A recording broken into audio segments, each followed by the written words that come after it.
Welcome to the Learning Pines YouTube. We hope this video helps. You start by preparing the hardware. Charge the PS Vita above 50% and join a reliable Wi-Fi network so downloads and verifications don't fail. Once done, sign into your PlayStation account or confirm a local account exists. This matters for recovery options. Next, navigate to Settings, then Security, and locate the system password or device setup password entry. You're doing this now to ensure the device can be protected and later recovered if you forget the code. You now set or change the setup password. Select the 4-digit numeric code or, if available, a longer passphrase for stronger protection. Shorter codes are easier to forget, while passphrases resist guessing.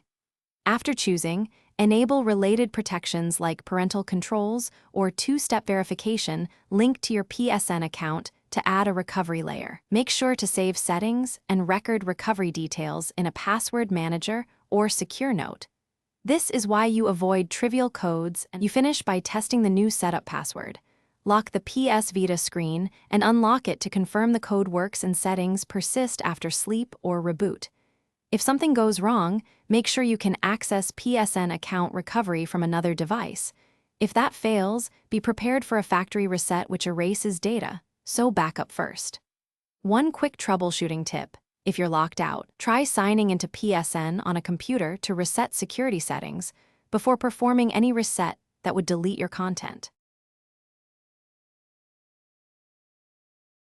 Thanks for watching.